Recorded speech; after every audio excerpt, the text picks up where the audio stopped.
The cool people of the internet have been framing their art while we've been sleeping. Let's talk about it. In this video, we're going to walk through my tips for framing things affordably, thrift some new frames using my method, pick out mats and think of some interesting, more modern ways to frame this art, and then finally acquire the art, which in this case will be photographs. So, what I've been seeing on the internet is a lot of framing jobs that are really unique.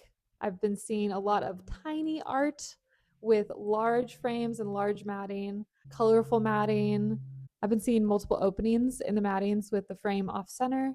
Oh, and just like a lot of really cool materials being used, like raw wood or stone. These trends are cool for a couple of reasons. One being it's a way to express yourself beyond just the art you pick, which is fun. It's a pretty affordable way to add some spice to your home, and it's not super permanent, which is nice. And you can easily integrate family photos, like heirloom photos, because a lot of old family photos are just really small. That's just how they were printed back in the day. And like, those square, like 3x3 or 4x4 inch photos. I think that would work amazing for this, especially if they're like black and white and you do the cool little asymmetrical thing. I also think it looks good to have travel photos framed unexpectedly small because blowing up your travel photos, like a picture of the Matterhorn or a elephant, might look a little tacky, really giant on your wall. For example, in this one, I intend to use a photo of a volcano. I don't really want to have like a 24-inch by 36-inch volcano on my wall, but a little one that I can get behind. And for photos of friends, just thinking of a unique way to highlight people and just make people look a little closer. It's a little double take on the typical framing of,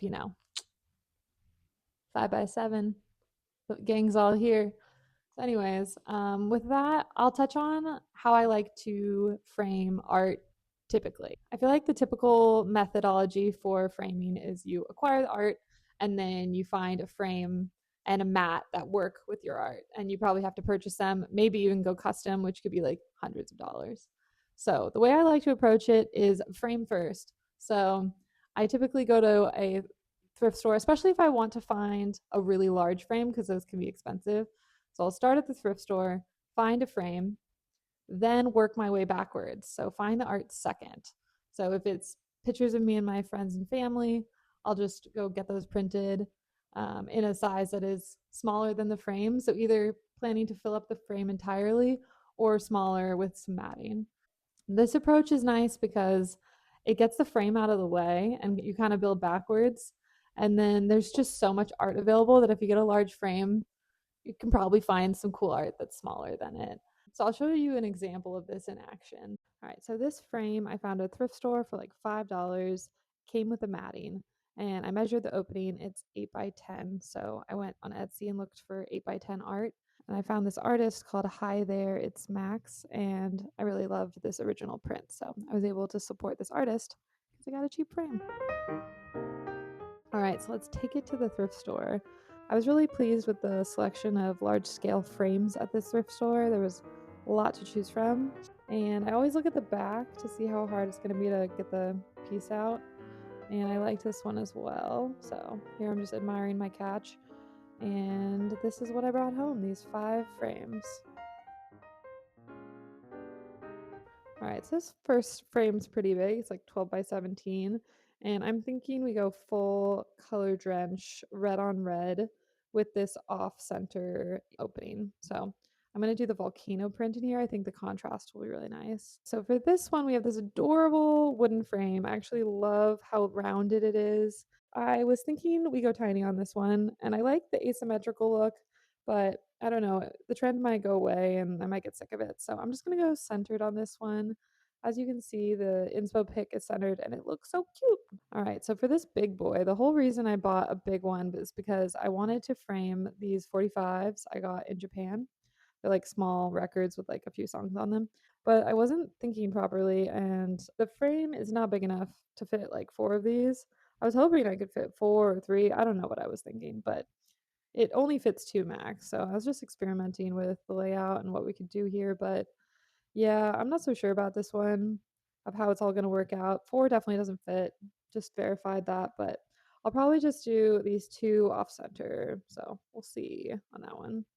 Then I have this tiny little frame. Oh, it's so fun. It's so cute. So, love the mat on this one. So, I think I'm actually not going to replace the mat. Instead, I'm just going to paint the mat and the frame some blue color. All right. And then we've got this nice wooden one. And I think I'm just going to go tiny in the center, just kind of like a classic matting situation. And I'll, I guess, take inspo from this pick by doing the green mat and see how that goes. We've got the goods, now we just need to find some mats. So let's take it to Etsy to find some custom mats.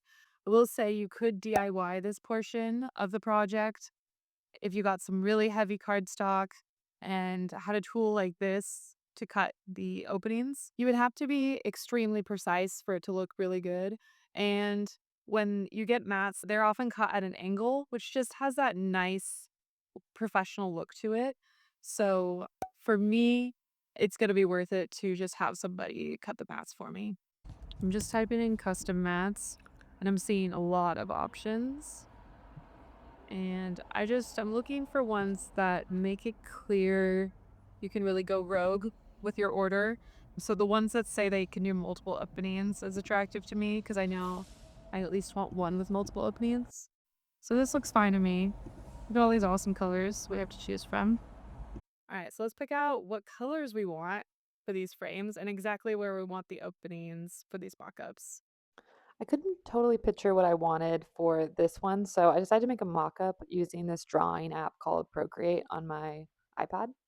And I'm just trying different colors that are neutral because I think that will work best with this kind of oaky frame. And I'm just trying a bunch of different things for fun, but I think quarry is going to be the best color. I tried this lilac out, but nah, it's not it. So yeah, we'll go with quarry for this one.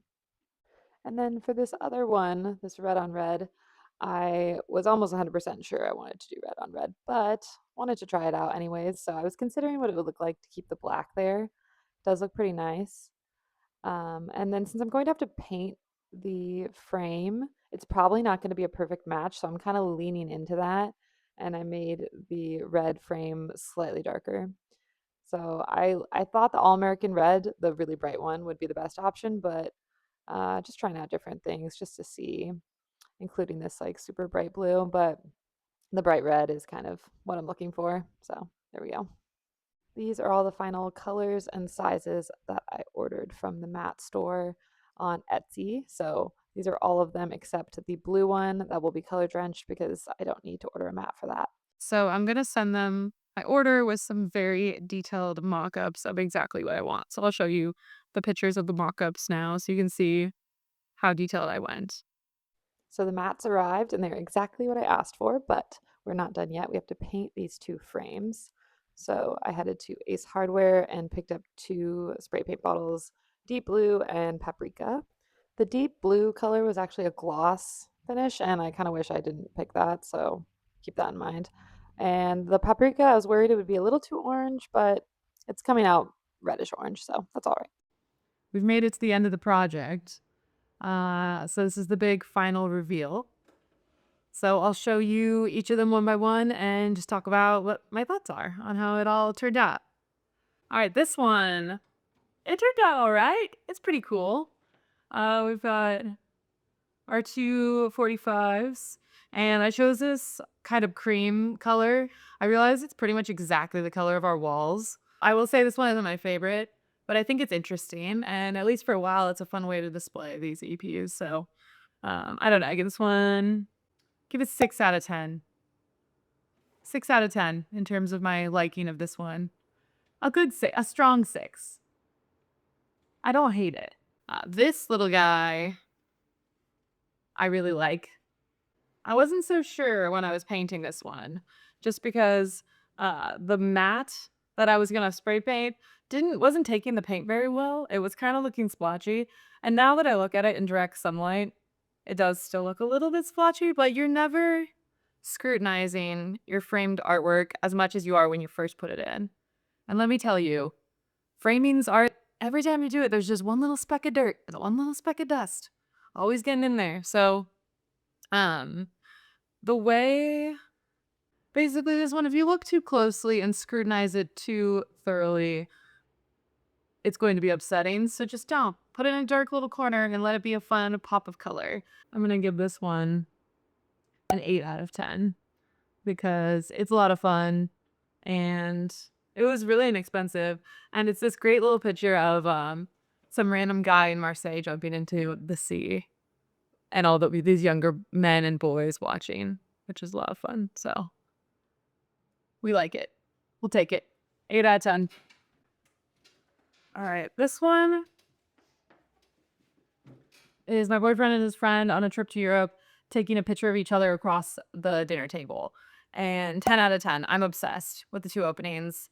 I would highly recommend trying to do something like this.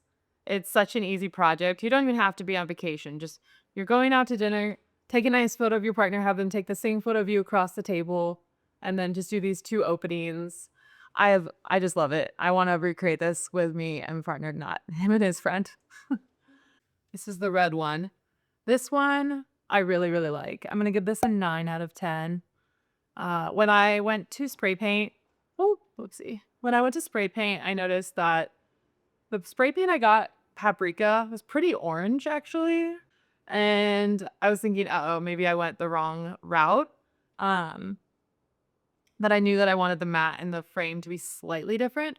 And I think it worked out. I think you could have gone a couple different ways with the exact tone you chose for the border, but I'm not mad at this. Honestly, I think it looks better where it is in our room than in this direct sunlight right now. This is a fun one. Definitely more on the trendy side, but really cool for a travel photo. So we like this one. 9 out of 10. And finally, we have this one, which is good. It's just a simple little mat with a small photo. You know, nothing too crazy about this one. I feel like this is the kind of most boring one. The green works. I think it could have been any color and it would have been fine. So give this one a cool 6 out of 10. I think it's more interesting than if this photo took up the entire like 5x7 area. So yeah, that is all for today. Hope you enjoyed. I hope this encourages you to go for it and try it out. Let's talk about what this cost. So let me pull up the numbers here. Wish I wore glasses. If I wore glasses, I would be putting them on right now. But I don't. How much did everything cost? I spent $9 printing a ton of photos on Snapfish. What actually ended up in frames was probably like less than $3.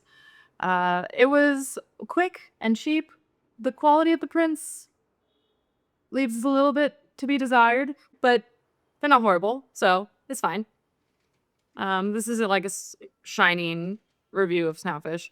The 5 thrift store frames were $39.95 in total. What a deal. You could easily spend $40 on one frame.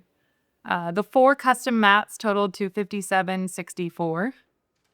And the 2 cans of spray paint were $16.53, which I might use for other projects hopefully in the future.